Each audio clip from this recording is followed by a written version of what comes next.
ಅರಣ್ಯ ಸಚಿವ ಈಶ್ವರ್ ಖಂಡ್ರೆ ಅವರ ತಂದೆ ಮಾಜಿ ಸಚಿವ ಶತಾಯುಷಿ ಭೀಮಣ್ಣ ಖಂಡ್ರೆ ವಿಧಿವಶರಾಗಿದ್ದಾರೆ. ಇವರಿಗೆ 102 ವರ್ಷ ವಯಸ್ಸಾಗಿತ್ತು. ಕಳೆದ 4 ದಿನಗಳಿಂದ ಬಾಲ್ಕಿಯ ನಿವಾಸದಲ್ಲೇ ಚಿಕಿತ್ಸೆ ನೀಡಲಾಗ್ತಿತ್ತು. ನಿನ್ನೆ ರಾತ್ರಿ ಚಿಕಿತ್ಸೆ ಫಲಿಸದೆ ಕೊನೆಯುಸಿರೆಳೆದಿದ್ದಾರೆ. ಹಣೆಗೆ ವಿಭೂತಿ ಹಚ್ಚಿಕೊಂಡು ಪ್ರತಿದಿನವೂ ಬೆಳಗ್ಗೆ ಲಿಂಗ ಪೂಜೆ ಮಾಡ್ತಾ ಇದ್ರು. ಪ್ರತಿದಿನವೂ ಯೋಗ ವ್ಯಾಯಾಮ ಮಾಡ್ತಾ ಇದ್ರು. ಹೀಗಾಗಿ ಇವರ ಬಳಿ ಯಾವುದೇ ಕಾಯಿಲೆ ಸುಳಿಯದೆ ಶತಾಯುಷಿಯಾಗಿದ್ರು.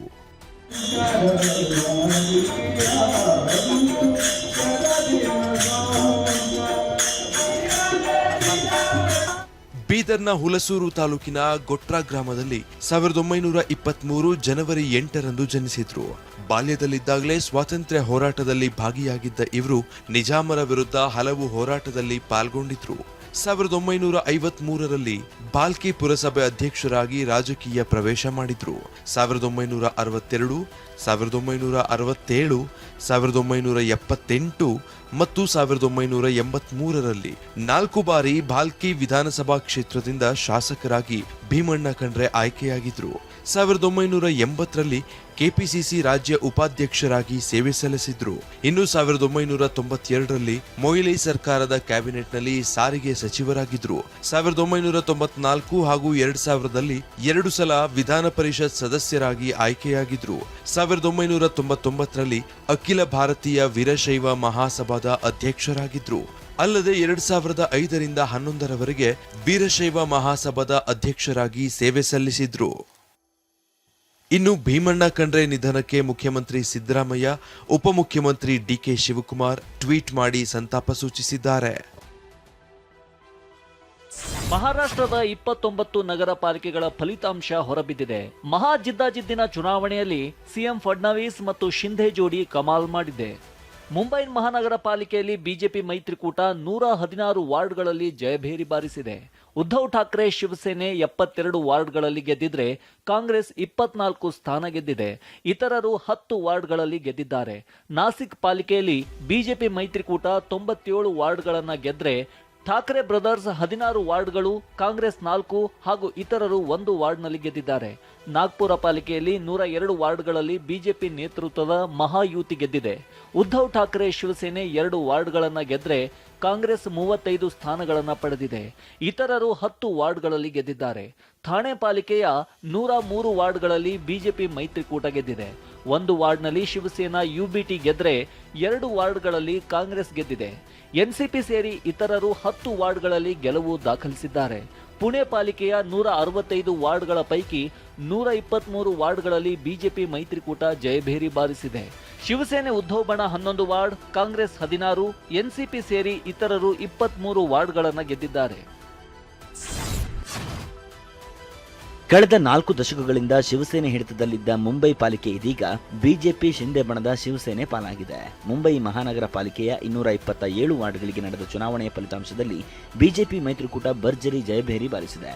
ಸುಮಾರು 4 ದಶಕಗಳ ಕಾಲ ಪ್ರತಿಯೊಂದು ಚುನಾವಣೆಗಳಲ್ಲೂ ನಿರ್ಣಾಯಕ ಪಾತ್ರ ವಹಿಸುತ್ತಿದ್ದ ಶಿವಸೇನೆ ರಾಜ್ ಠಾಕ್ರೆ ಹಾಗೂ ಉದ್ಧವ್ ಠಾಕ್ರೆ ನಡುವಿನ ಕಲಹ ವಿಭಜನೆಯಿಂದ ಈ ಬಾರಿ ಹೇಳ ಹೆಸರಿಲ್ಲದಂತಾಗಿದೆ. ಮುಂಬೈ ಪಾಲಿಕೆ ಕೈವಶ ಮಾಡಿಕೊಳ್ಬೇಕು ಅಂತ ಮುನಿಸು ಬದಿಗಿಟ್ಟು ಒಂದಾಗಿದ್ದ ಉದ್ಧವ್ ಠಾಕ್ರೆ, ರಾಜ್ ಠಾಕ್ರೆ ಲೆಕ್ಕಾಚಾರಗಳು ಬುಡಮೇಲಾಗಿವೆ. ಮತ್ತೊಂದೆಡೆ ಪವಾರ್ ಪರಿವಾರ ಒಂದಾದರೂ ನಿರೀಕ್ಷಿತ ಸಾಧನೆ ಮಾಡಿಲ್ಲ. ಮಹಾರಾಷ್ಟ್ರದಲ್ಲಿ ಸ್ಥಳೀಯ ಸಂಸ್ಥೆ ಚುನಾವಣೆ ಹಿನ್ನೆಲೆ ಪುಣೆ, ಪಿಂಪ್ರಿ, ಚಿಂಚುವಾಡ ಗೆಲ್ಲಲು ಶರದ್ ಪವಾರ್ ಹಾಗೂ ಅಜಿತ್ ಪವಾರ್ ಮತ್ತೆ ಒಂದಾಗಿದ್ರು. ಆದರೂ ಈ ಕ್ಷೇತ್ರಗಳಲ್ಲೂ ಪವಾರ್ ಕುಟುಂಬ ಲೆಕ್ಕಾಚಾರ ಉಲ್ಟಾ ಆಗಿದೆ. ಇನ್ನು ಪತ್ರಕರ್ತೆ ಗೌರಿ ಲಂಕೇಶ್ ಹತ್ಯೆ ಕೇಸ್ನ ಆರೋಪಿ ಶ್ರೀಕಾಂತ್ ಪಂಗರ್ಕರ್ ಜಲ್ನಾ ಮುನ್ಸಿಪಲ್ ಕಾರ್ಪೊರೇಷನ್ ಚುನಾವಣೆಯಲ್ಲಿ ಗೆಲುವು ಸಾಧಿಸಿದ್ದಾರೆ. ಸ್ವತಂತ್ರ ಅಭ್ಯರ್ಥಿಯಾಗಿ ಸ್ಪರ್ಧಿಸಿದ್ದ ಶ್ರೀಕಾಂತ್ ಪಂಗರ್ಕರ್ 2621 ಮತಗಳ ಅಂತರದಿಂದ ಗೆಲುವು ಸಾಧಿಸಿದ್ದಾರೆ. ಮಹಾರಾಷ್ಟ್ರ ಸ್ಥಳೀಯ ಸಂಸ್ಥೆಗಳ ಚುನಾವಣೆಯಲ್ಲಿ ಬಿಜೆಪಿ ಭರ್ಜರಿ ಗೆಲುವು ಸಾಧಿಸುತ್ತಿದ್ದಂತೆ ಇತ ರಾಜ್ಯ ಬಿಜೆಪಿಯಲ್ಲೂ ಸಂಭ್ರಮ ಮನೆ ಮಾಡಿದೆ. ಬೆಂಗಳೂರಿನ ಮಲ್ಲೇಶ್ವರಂನ ರಾಜ್ಯ ಬಿಜೆಪಿ ಕಚೇರಿಯಲ್ಲಿ ಕಾರ್ಯಕರ್ತರು ಪಟಾಕಿ ಸಿಡಿಸಿ ಸಿಹಿ ಹಂಚಿ ಸಂಭ್ರಮಿಸಿದ್ದಾರೆ. ಇನ್ನು ಬೃಹನ್ ಮುಂಬೈ ಮಹಾನಗರ ಪಾಲಿಕೆ ಚುನಾವಣೆಗೆ ತಮಿಳುನಾಡು ಬಿಜೆಪಿ ಮಾಜಿ ರಾಜ್ಯಾಧ್ಯಕ್ಷ ಅಣ್ಣಾಮಲೈ ಉಸ್ತುವಾರಿಯಾಗಿದ್ರು. ಲುಂಗಿ ಹಟಾವೋ ಪೊಂಗಿ ಬಜಾವೋ ಅಂತ ಶಿವಸೇನೆ ನಾಯಕ ಉದ್ಧವ್ ಠಾಕ್ರೆ ಟಾಂಗ್ ನೀಡಿದ್ರು. ಇದೀಗ ಬೃಹನ್ ಮುಂಬೈ ಮಹಾನಗರ ಪಾಲಿಕೆ ಕೂಡ ಬಿಜೆಪಿ ಪಾಲಾಗಿದೆ. ಹೀಗಾಗಿ ಬಿಜೆಪಿ ಕಾರ್ಯಕರ್ತರು ಪಂಚೆ ಧರಿಸಿ ಸಂಭ್ರಮಾಚರಣೆಯಲ್ಲಿ ಪಾಲ್ಗೊಂಡಿದ್ದರು. ಬಿಎಂಸಿ ಚುನಾವಣೆಯಲ್ಲಿ ಅಳಿಸಿ ಹೋಗುವ ಇಂಕ್ ಬಳಕೆ ಮಾಡಲಾಗಿದೆ ಅಂತ ಶಿವಸೇನೆಯ ಉದ್ಧವ್ ಠಾಕ್ರೆ ಆರೋಪಿಸಿದರು. ಬೆರಳಿನ ಗುರುತು ಅಳಿಸುತ್ತಿರುವ ಹಲವು ವಿಡಿಯೋಗಳು ವೈರಲ್ ಆಗಿದ್ವು. ಈ ಸಂಬಂಧ ಪತ್ರಿಕೆಯೊಂದು ಮಾಡಿರುವ ವರದಿ ಹಂಚಿಕೊಂಡಿರುವ ರಾಹುಲ್ ಗಾಂಧಿ ಚುನಾವಣಾ ಆಯೋಗದ ವಿರುದ್ಧ ಕಿಡಿಕಾರಿದ್ದಾರೆ. ಚುನಾವಣಾ ಆಯೋಗ ನಾಗರಿಕರಿಗೆ ಮನೋವಂಚನೆ ಮಾಡುತ್ತಿರುವುದೇ ನಮ್ಮ ದೇಶದ ಪ್ರಜಾಪ್ರಭುತ್ವದ ಮೇಲಿನ ನಂಬಿಕೆ ಕುಸಿಯಲು ಕಾರಣವಾಗಿದೆ. ಮತಗಳವು ಒಂದು ದೇಶ ವಿರೋಧಿ ಕೃತ್ಯ ಅಂತ ಅಂದಿದ್ದಾರೆ. ಮುಂಬೈ ಮಹಾನಗರದ ಜನತೆ ಬಿಜೆಪಿಗೆ ಬೆಂಬಲಿಸಿದಂತೆ ಗ್ರೇಟರ್ ಬೆಂಗಳೂರು ಪ್ರಾಧಿಕಾರದ ಚುನಾವಣೆಯಲ್ಲಿ ಬಿಜೆಪಿ ಗೆಲುವು ಸಾಧಿಸೋದು ನಿಶ್ಚಿತ ಅಂತ ಬಿಜೆಪಿ ನಾಯಕರು ಹೇಳ್ತಿದ್ದಾರೆ. ಮಹಾರಾಷ್ಟ್ರದಲ್ಲಿ ಬಂದಂತಹ ಫಲಿತಾಂಶವೇ ಬೆಂಗಳೂರು ಮಹಾನಗರ ಪಾಲಿಕೆ ಚುನಾವಣೆಯಲ್ಲೂ ಬರುತ್ತೆ ಅಂತ ಬಿಜೆಪಿ ರಾಜ್ಯಾಧ್ಯಕ್ಷ BY ವಿಜಯೇಂದ್ರ ಹೇಳಿದ್ದಾರೆ. ಆದರೆ ಒಂದಂತೂ ಇದು ಏನು ಮಹಾರಾಷ್ಟ್ರದಲ್ಲಿ ಫಲಿತಾಂಶ ಬಂದಿದೆ ಅದೇ ರೀತಿಯ ಫಲಿತಾಂಶ ಬೆಂಗಳೂರಿನ ಮಹಾನಗರ ಪಾಲಿಕೆ ಚುನಾವಣೆ ಕೂಡ ಬರ್ತದೆ. ಇನ್ನು ಬೆಂಗಳೂರಿನ ಮಹಾಜನತೆ ಬಿಜೆಪಿಗೆ ದೊಡ್ಡ ಮಟ್ಟದಲ್ಲಿ ಆಶೀರ್ವಾದ ಮಾಡಲಿದ್ದಾರೆ ಅಂತ ವಿಧಾನಸಭೆ ವಿಪಕ್ಷ ನಾಯಕ ಆರ್ ಅಶೋಕ್ ಟ್ವೀಟ್ ಮಾಡಿದ್ದಾರೆ. ಮುಂಬೈ ಮಹಾನಗರದ ಜನತೆ ಬಿಜೆಪಿಗೆ ಬೆಂಬಲಿಸಿದಂತೆ ಮುಂಬರುವ ಗ್ರೇಟರ್ ಬೆಂಗಳೂರು ಪ್ರಾಧಿಕಾರ ವ್ಯಾಪ್ತಿಯ 5 ಮಹಾನಗರ ಪಾಲಿಕೆಗಳ ಚುನಾವಣೆಯಲ್ಲಿಯೂ ಸಹ ಬೆಂಗಳೂರಿನ ಮಹಾಜನತೆ ಬಿಜೆಪಿಗೆ ದೊಡ್ಡ ಮಟ್ಟದಲ್ಲಿ ಆಶೀರ್ವಾದ ಮಾಡಲಿದ್ದು, ಮುಂಬರುವ ಸ್ಥಳೀಯ ಸಂಸ್ಥೆ ಚುನಾವಣೆಗಳ ಮೂಲಕ ಕರ್ನಾಟಕದಲ್ಲಿ ಕಾಂಗ್ರೆಸ್ ಪಕ್ಷದ ಪತನದ ಹಾದಿ ಆರಂಭವಾಗುವುದು ನಿಶ್ಚಿತ. ಸ್ಥಳೀಯ ಸಂಸ್ಥೆಗಳ ಚುನಾವಣೆ ಹಿನ್ನೆಲೆ ಜೆಡಿಎಸ್ ನಾಯಕರು ಶೇಷಾದ್ರಿಪುರಂನಲ್ಲಿರುವ ಕಚೇರಿಯಲ್ಲಿ ಸಭೆ ನಡೆಸಿದರು. ಪಕ್ಷ ಸಂಘಟನೆ, ಸ್ಥಳೀಯ ಸಂಸ್ಥೆ ಚುನಾವಣೆಯಲ್ಲಿ ಬಿಜೆಪಿ ಜೊತೆಗಿನ ಮೈತ್ರಿ ಕುರಿತು ಸಭೆಯಲ್ಲಿ ಚರ್ಚೆ ನಡೆಸಿದ್ದಾರೆ. ಬಿಜೆಪಿ ಜೊತೆಗಿನ ಮೈತ್ರಿ ಮುಂದುವರಿಸಬೇಕಾ ಅಥವಾ ಏಕಾಂಗಿಯಾಗಿ ಸ್ಪರ್ಧಿಸಬೇಕಾ ಅನ್ನೋ ಅಭಿಪ್ರಾಯ ಸಂಗ್ರಹಿಸಿದ್ದಾರೆ. ನಮ್ಮಲ್ಲಿ ಮೈತ್ರಿಯನ್ನ ಮುಕ್ತವಾಗಿಟ್ಕೊಂಡಿದ್ದೀವಿ, ಮೈತ್ರಿಯಲ್ಲಿ ಯಾವುದೇ ಗೊಂದಲ ಆಗಲು ಅವಕಾಶ ಕೊಡಲ್ಲ ಅಂತ ಕೇಂದ್ರ ಸಚಿವ HD ಕುಮಾರಸ್ವಾಮಿ ಹೇಳಿದ್ದಾರೆ. ಸರಿ, ನಮ್ಮಲ್ಲಿ ಮುಕ್ತವಾದಂಥ ತೀರ್ಮಾನ ಇಟ್ಟುಕೊಂಡಿದ್ದೇವೆ. ನಮ್ಮಿಂದ ಯಾವುದೇ ರೀತಿಯಲ್ಲಿ ಮೈತ್ರಿಯ ವಿಷಯದಲ್ಲಿ ಗೊಂದಲಕ್ಕೆ ಎಡೆ ಮಾಡಿಕೊಡಬಾರದು ಅನ್ನೋದು ನಮ್ಮ ಅಭಿಪ್ರಾಯ ಇದೆ. ಇನ್ನು ಬಿಜೆಪಿ ಪ್ರಾದೇಶಿಕ ಪಕ್ಷಗಳನ್ನ ಉಳಿಸಲ್ಲ, ಈ ವಿಚಾರ HD ಕುಮಾರಸ್ವಾಮಿಗೆ ಗೊತ್ತಾಗಿದೆಯೋ ಇಲ್ವೋ ಅಂತ ಕಾಂಗ್ರೆಸ್ ಶಾಸಕ BR ಪಾಟೀಲ್ ವ್ಯಂಗ್ಯವಾಡಿದ್ದಾರೆ. ಲೋಕಲ್ ಪಾರ್ಟಿಗಳಿದಾವಲ್ಲ, ಏನಂತೀರಿ, ಪ್ರಾದೇಶಿಕ ಪಕ್ಷಗಳನ್ನು ಒಂದು ದಿವಸ ಮುಗಿಸ್ತಾರೆ ಬಿಜೆಪಿ. ಅದು ಅಪಾಯ ಬಹುಶಃ ಕುಮಾರಸ್ವಾಮಿ ಅವ್ರಿಗೆ ಗೊತ್ತಾಗಿದೆಯಲ್ಲ ನಂಗೆ ಗೊತ್ತಿಲ್ಲ. ಒಂದು ದಿವಸ ಈ ಪ್ರಾದೇಶಿಕ ಪಕ್ಷಗಳನ್ನು ಮಟ್ಟ ಹಾಕಿ ಮುಗಿಸ್ತಾರೆ ಬಿಜೆಪಿಯವರು. ಸೊ ಪಾಪ ಕುಮಾರಸ್ವಾಮಿಗಳು ಇವತ್ತು ಹೋಗಿದ್ದಾರೆ. ಯಾಕೆ ರಾಜ್ಯ ರಾಜಕಾರಣಕ್ಕೆ ಮತ್ತೆ ಬರ್ತೀನಿ ಅಂತ ಹೇಳ್ತಾ ಇದ್ರು ಗೊತ್ತಿಲ್ಲ. ಅಲ್ಲೇನು ಅವ್ರಿಗೇನಾದರೂ ತೊಂದರೆ ಆಗ್ತಾಯಿದೆಯೋ ಅಥವಾ ಅವರಿಗೆ ಅನಾನುಕೂಲತೆ ಆಗ್ತಾಯಿದೆಯೋ, ಅವ್ರು ಮಾತನಾಡ್ತಾ ಇಲ್ಲೋ. ನಮ್ಮ ಜಾತಿ ಜನರೇ ನನ್ನನ್ನು ಟೀಕೆ ಮಾಡ್ತಿದ್ದಾರೆ ಎಂದಿದ್ದ DCM DK ಶಿವಕುಮಾರ್ ಹೇಳಿಕೆಗೆ ಕೇಂದ್ರ ಸಚಿವ HD ಕುಮಾರಸ್ವಾಮಿ ಕೌಂಟರ್ ಕೊಟ್ಟಿದ್ದಾರೆ. ಕೆಲವರು ಜನಬೆಂಬಲ ಯಾವ ರೀತಿ ಪಡೆಯಬೇಕು ಅನ್ನೋದಕ್ಕಿಂತ ರಾಜ್ಯವನ್ನ ಹೇಗೆ ಲೂಟಿ ಮಾಡಬೇಕು ಅನ್ನೋದರಲ್ಲಿ ನಿರತರಾಗಿದ್ದಾರೆ. ಈ ರೀತಿ ಇದ್ರೆ ಜನಬೆಂಬಲ ಕೊಡ್ತಾರಾ ಅಂತ ಪ್ರಶ್ನಿಸಿದ್ದಾರೆ.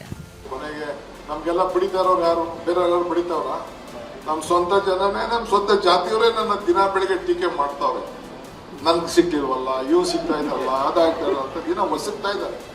ಕೆಲವರಿಗೆ ಜನಬೆಂಬಲ ಬೇಕು ಅಂತಾರೆ, ಕೆಲವರು ಬೆಳಗ್ಗಿನ ಸಾಯಂಕಾಲದವರೆಗೂ ಹಣ ಲೂಟಿ ಮಾಡಬೇಕು ಅಂತಾರೆ. ಜನಬೆಂಬಲವನ್ನು ಇವತ್ತು ಯಾವ ರೀತಿ ಪಡಿಬೇಕು ಅನ್ನೋದಕ್ಕಿಂತ ಹೆಚ್ಚಾಗಿ ಕ್ಷಣವೂ ರಾಜ್ಯದ ಲೂಟಿ ಮಾಡತಕ್ಕಂಥ ಕೆಲಸ ಮಾಡಿದ್ರು. ಜಾತಿ ಹೆಸರಿನಲ್ಲಿ ಬೆಂಬಲ ಕೊಡ್ತಾರಾ? ಅಸ್ಸಾಂ ಚುನಾವಣೆ ಸಂಬಂಧ ದೆಹಲಿಯ ರಾಜಾಜಿ ಮಾರ್ಗ್ನಲ್ಲಿರುವ ಮಲ್ಲಿಕಾರ್ಜುನ ಖರ್ಗೆ ನಿವಾಸದಲ್ಲಿ ಸಭೆ ನಡೆಯಿತು. ಸಭೆಯಲ್ಲಿ ರಾಹುಲ್ ಗಾಂಧಿ, KC ವೇಣುಗೋಪಾಲ್ ಜೊತೆ ಅಸ್ಸಾಂನ ಕಾಂಗ್ರೆಸ್ ನಾಯಕರು ಭಾಗಿಯಾಗಿದ್ದರು. ಈ ಸಭೆ ಬಳಿಕ DKಶಿ ಪ್ರತ್ಯೇಕವಾಗಿ ರಾಹುಲ್ ಗಾಂಧಿಯವರನ್ನ ಭೇಟಿಯಾಗಿ 5 ನಿಮಿಷ ಚರ್ಚೆ ನಡೆಸಿದ್ದಾರೆ. ನಾಯಕತ್ವ ವಿಚಾರದ ಬಗ್ಗೆ ಪ್ರಸ್ತಾಪ ಮಾಡಿರುವ ಸಾಧ್ಯತೆ ಇದೆ. ಆದರೆ ಈ ಬಗ್ಗೆ ಗುಟ್ಟು ಬಿಟ್ಟುಕೊಡದ DKಶಿ ರಾಷ್ಟ್ರ ರಾಜಕಾರಣದ ಬಗ್ಗೆ ಚರ್ಚಿಸಿದ್ದೇವೆ ಎಂದಷ್ಟೇ ಹೇಳಿದ್ದಾರೆ. ಅಲ್ಲಪ್ಪ, ಅವೆಲ್ಲ ನಾನು ನಿಮಗೆ ತಿಳ್ಸೋಕ್ಕಾಗಲ್ಲ. ನೀವೇ ಕೆಲವೆಲ್ಲ ಫೋಟೋಗಳು ಹಾಕ್ತಿದ್ದೀರಲ್ಲ ಸರ್. ACCಯಿಂದ ರಿಲೀಸ್ ಆಗಿರೋ ಫೋಟೋ ಸರ್. ಒಟ್ಟೊಳಗೆ ಆಯಿತು. ಏನಾದ್ರು ACCಯಿಂದ ರಿಲೀಸ್ ಆಗಿದೆಯೋ ಎಲ್ಲಿಂದ ರಿಲೀಸ್ ಆಗಿದೆಯೋ ಗೊತ್ತಿಲ್ಲ ನನಗೆ. ಒಟ್ಟೊಳಗೆ ನಾವೆಲ್ಲ ಕೂತ್ಕೊಂಡು ಚರ್ಚೆ ಮಾಡ್ತಾ ಇರೋದು ರಾಷ್ಟ್ರದ ರಾಜಕಾರಣ, ಅದರಲ್ಲಿ ಎಲೆಕ್ಷನ್ ಇದು. ಅದಕ್ಕೆ ರಾಷ್ಟ್ರದ ಕೆಲವು ಸ್ಟೇಟ್ ಎಲೆಕ್ಷನ್ ನಡೆಯೋ ವಿಚಾರದಲ್ಲಿ ವಿಚಾರದಲ್ಲಿ ಕರೆದಿದ್ರು, ಚರ್ಚೆ ಮಾಡಿದೆ. ಮಿಕ್ಕಿದ ಬೇರೆ ವಿಚಾರ ನಾನು ಏನು ನಿಮಗೆ ಮಾತಾಡೋಕ್ಕೆ ನಾನು ತಯಾರಿ. ಇನ್ನೊಂದೆಡೆ ಡಿಕೆಶಿ ಭೇಟಿಗೂ ಮೊದಲೇ ಸಚಿವ ಕೆಜೆ ಜಾರ್ಜ್ ದೆಹಲಿಯ ಸೋನಿಯಾ ಗಾಂಧಿ ನಿವಾಸದಲ್ಲಿ ರಾಹುಲ್ರನ್ನ ಭೇಟಿಯಾಗಿ ಮಾತುಕತೆ ನಡೆಸಿದ್ರು. 40 ನಿಮಿಷ ಚರ್ಚೆ ನಡೆಸಿದ್ದು ಯಾವ ಸಂದೇಶ ನೀಡಿದ್ರು ಅನ್ನೋದು ಕುತೂಹಲಕ್ಕೆ ಕಾರಣವಾಗಿದೆ. ಅತ್ತ ಡಿಕೆ ದೆಹಲಿ ಪ್ರಯಾಣದ ಮಧ್ಯೆ ಇತ್ತ ನಿನ್ನೆ ತುಮಕೂರಿನಲ್ಲಿ ಸಿಎಂ ಸಿದ್ದರಾಮಯ್ಯ ಮಾಜಿ ಸಚಿವ ರಾಜಣ್ಣ ಅವರ ಮನೆಗೆ ತೆರಳಿ ಚರ್ಚೆ ನಡೆಸಿರುವುದು ಕುತೂಹಲ ಮೂಡಿಸಿದೆ.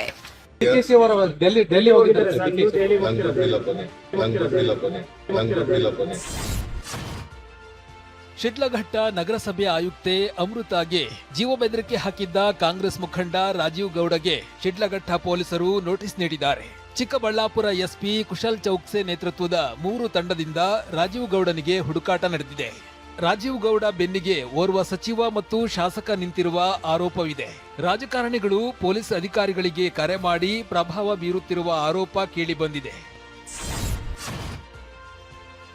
ಶಿಡ್ಲಘಟ್ಟ ನಗರಸಭೆ ಪೌರಾಯುಕ್ತೆ ಅಮೃತ ಶುಕ್ರವಾರ ಎಂದಿನಂತೆ ಕೆಲಸಕ್ಕೆ ಹಾಜರಾಗಿದ್ರು. ಕಾಂಗ್ರೆಸ್ ಮುಖಂಡ ರಾಜೀವ್ ಗೌಡ ಧಮ್ಕಿ ಆಡಿಯೋ ಬಗ್ಗೆ TV9 ವರದಿ ಪ್ರಸಾರ ಮಾಡಿತು. ಈ ಬಗ್ಗೆ TV9ನಲ್ಲಿ ಮಾತನಾಡಿರೋ ಅಮೃತ, ನನಗೆ ಸಾರ್ವಜನಿಕವಾಗಿ ಬೆಂಬಲ ವ್ಯಕ್ತವಾಗಿದೆ, ಪೊಲೀಸರು ಧೈರ್ಯ ತುಂಬಿದ್ದಾರೆ ಅಂದ್ರು. ಇನ್ಸ್ಟ್ರಕ್ಷನ್ಸ್ ಕೊಟ್ಟಿದ್ದೀನಿ.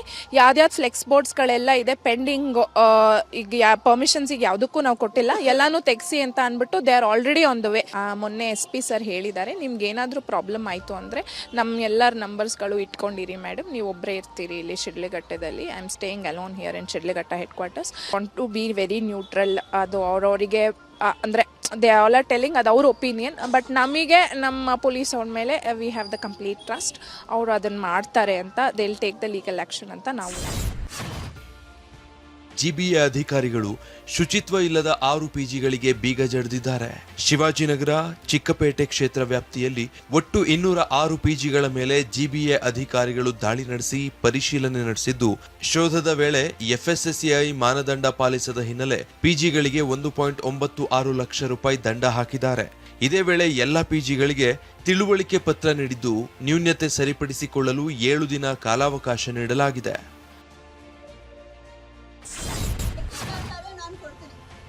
BMTC ಬಸ್ನಲ್ಲಿ ಉಚಿತ ಟಿಕೆಟ್ ಅನ್ನ ಮಹಿಳೆ ಹರಿದು ಬೀಸಾಡಿದ್ದಾಳೆ. ಇದನ್ನ ಪ್ರಶ್ನಿಸಿ ಬೇರೆ ಟಿಕೆಟ್ ತಗೋ ಅಂತ ಕಂಡಕ್ಟರ್ ಮಾತನ್ನು ಕೇಳದ ಮಹಿಳೆ ಉದ್ದಟತನ ತೋರಿದ್ದಾಳೆ. ಮೆಜೆಸ್ಟಿಕ್ ನಿಂದ ದಾಬಸ್ಪೇಟೆಗೆ ಹೋಗ್ತಿದ್ದ 43ರ ಬಸ್ನಲ್ಲಿ ಮಹಿಳೆ ವಾದ ಮಾಡಿದ್ದಾಳೆ.